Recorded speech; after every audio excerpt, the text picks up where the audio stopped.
बहुत से tax payer को इनकम टैक्स डिपार्टमेंट के द्वारा नोटिस भेजे जा रहे हैं कि उन्होंने टैक्स ऑडिट नहीं कराया है। तो इस वीडियो में डिस्कस करेंगे कि नोटिस किस फॉर्मेट में भेजे जा रहे हैं और इस केस में आपको क्या करना है। CA Satbir Singh YouTube channel पे आपका स्वागत है। रेगुलर अपडेट के लिए आप हमारे चैनल को सब्सक्राइब कर लें। पेयर की इनकम टैक्स की रिटर्न प्रोसेस की गई है इनकम टैक्स डिपार्टमेंट के द्वारा और उन्हें डिफेक्टिव रिटर्न का नोटिस दे दिया गया है। जैसा कि आप यहाँ पे देख सकते हैं, टैक्स पेयर ने रिटर्न 29 जुलाई को फाइल की थी और यहाँ पे 29 नवंबर को रिटर्न प्रोसेस की गई है और डिफेक्टिव रिटर्न का नोटिस दिया गया है सेक्शन 139 सब सेक्शन 9 के अंतर्गत, जहाँ पे कि बताया गया है कि टैक्स पेयर ने जो इनकम ऑफ़र की है वो सेक्शन 44 AD के अंतर्गत टैक्स के लिए ऑफ़र की है और टैक्स पेयर की जो टर्नओवर है वो 2 करोड़ रुपए से ज़्यादा है, इसलिए उसे टैक्स ऑडिट कराना था और बैलेंस शीट और profit and loss account feed करना था ITR में।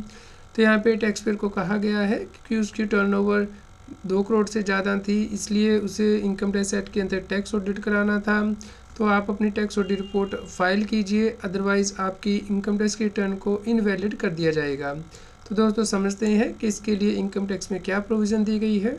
असेसमेंट ईयर 24-25 के लिए टैक्स ऑडिट कराने की लिमिट आप अपनी स्क्रीन पे देख सकते हैं।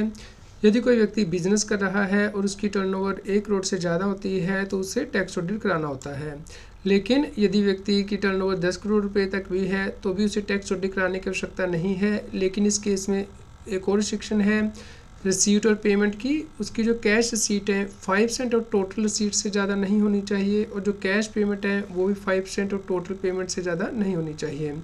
इसके अलावा यदि व्यक्ति सेक्शन 44 AD को ऑप्ट कर लेता है, यानी कि प्रिजम्पटिव टैक्सेशन स्कीम को ऑप्ट कर लेता है, तो उस केस में भी लास्ट ईयर जो ऑडिट कराने की लिमिट थी वो बढ़ा दी गई थी, यानी कि टैक्स पेयर को 3 करोड़ रुपए तक टैक्स ऑडिट कराने की आवश्यकता नहीं थी। और इस केस में जो उसका कैश रिसीव हो रहा है ड्यूरिंग द प्रीवियस ईयर वो 5% ऑफ टोटल सीट से ज़्यादा नहीं होना चाहिए था। तो जिन व्यक्तियों के नोटिस मिले हैं उन्हें क्या करना है, चलिए इसके लिए समझ लेते हैं कि उन्हें सबसे पहले अपने इनकम टैक्स की रिटर्न चेक करनी है, उसके बाद इस नोटिस का रिप्लाई करना है। आप देख सकते हैं कि इनकम टैक्स की रिटर्न में टैक्स पे ने सिलेक्ट किया है कि बुक्स ऑफ अकाउंट बनाने के लिए लायबल है और यहाँ पे ये भी सिलेक्ट किया है कि उसने सेक्शन 44 AD या ADA को ऑप्ट नहीं किया है और उसने ये कहा है कि उसकी टर्नओवर जो है 1 करोड़ से ज़्यादा है लेकिन 10 करोड़ से कम है। और इसके साथ उसने यहाँ पे ये भी सिलेक्ट किया है कि जो अमाउंट उसने रिसीव किया है कैश में 5% टोटल रिसीट से ज़्यादा नहीं है। इस प्रकार जो पेमेंट कर रहा है वो भी 5% ऑफ द टोटल पेमेंट से ज़्यादा नहीं है। तो यहाँ पे ये आपने टिक किया हो अपनी इनकम टैक्स की रिटर्न में। आपको इनकम टैक्स के पोर्टल पे रिप्लाई करना है इस नोटिस का कि आप इससे डिसएग्री करते हैं और साथ ही यहाँ पे रीज़न भी दे देना है कि आपने जो इनकम टैक्स की रिटर्न भरी थी उसका एक्नॉलेजमेंट नंबर और डेट, और आपको ये भी मेंशन करना है कि क्या आपने सेक्शन 44 AD को ऑप्ट किया था या नहीं। और इसके साथ ही मेंशन करना है कि जो आपकी टोटल सीट है 5% से ज़्यादा नहीं है कैश में, टोटल पेमेंट 5% से ज़्यादा नहीं है। तो इस प्रकार आप अपना जवाब देके इसे रिप्लाई करेंगे इनकम टैक्स के पोर्टल पे। तो दोस्तों आपको इसका टाइमली रिप्लाई करना है। अगर आप विदिन टाइम रिप्लाई नहीं कर पाए तो आपकी रिटर्न को इनवैलिड किया जा सकता है इनकम टैक्स डिपार्टमेंट के द्वारा।